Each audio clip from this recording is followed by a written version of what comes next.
Hello, this is Victoria Wynn. So I thought I would start right out with being somewhat vulnerable and sharing with you that color is a big deal to me. It brings me right back to where I was when I was 5 years old.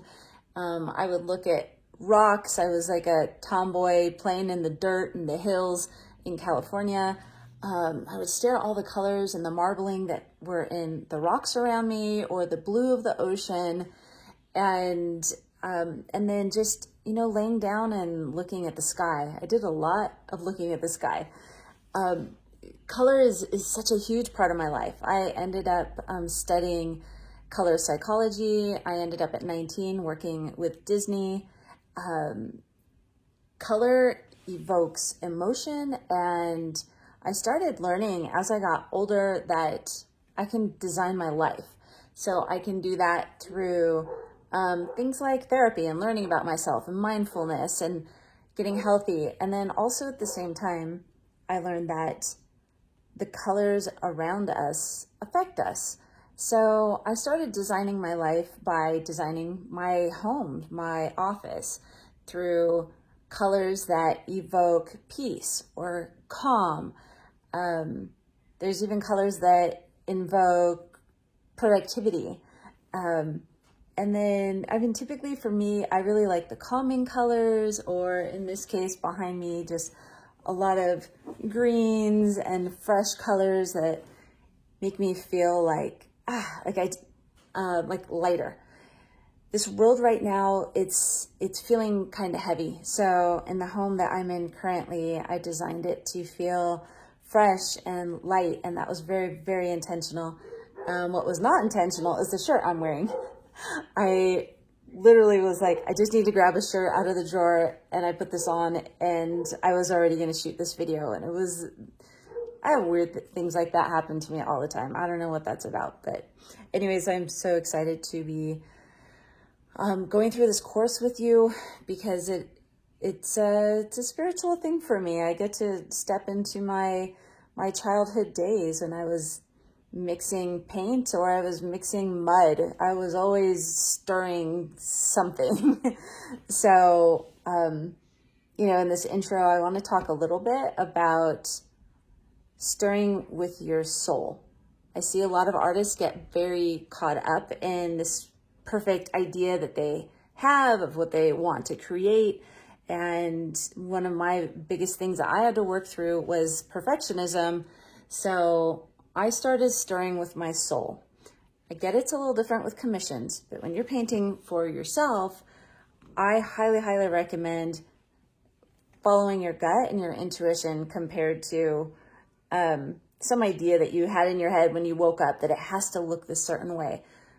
Let this guide you, and then see what comes out from it. I've painted on days when I was so angry and mad, and the colors that I chose were things like soft pinks and champagne palettes, satin blush, really soft, beautiful colors. I had no idea. I thought for sure it was going to be black with dripping red all over. So you just never know. Let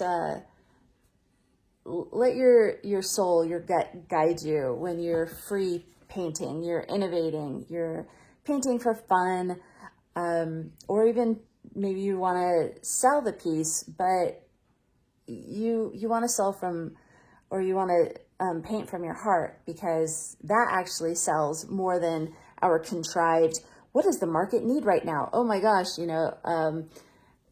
elephants are in. I must be painting something that has to do with elephant or Africa or whatever. Nah, just do it. Do it. This tells you, and people out there viewing your art will resonate with it. They can feel your emotion in it, your passion, the colors that you chose.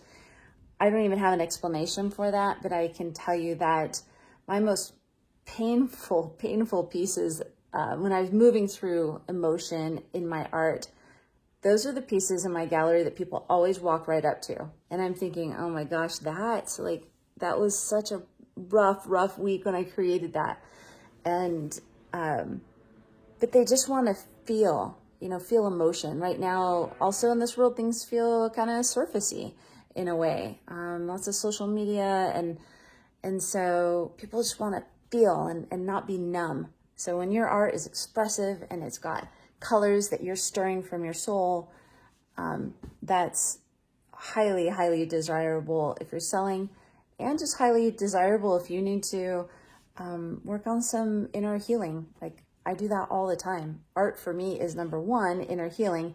Number two, a form of income. And also, when I teach courses like this, I get so much gratification from seeing your feedback, watching what you paint based on my courses. There is something for me that means much more than money to me. I absolutely love teaching things that I've learned over time. So for me, color mixing and color combinations that look amazing, or a beautiful gold that doesn't look like bird poo, you know, like important things like that. Like, I love sharing that. I love teaching it. So welcome to this course all about custom mixing, and we'll talk about color psychology and evoking emotion in your art, and designing your home and your workspace and the spaces that you spend the most time in based on color and how you want to feel. It is super, super juicy information. I love it. This is Victoria Wynn, and here we go.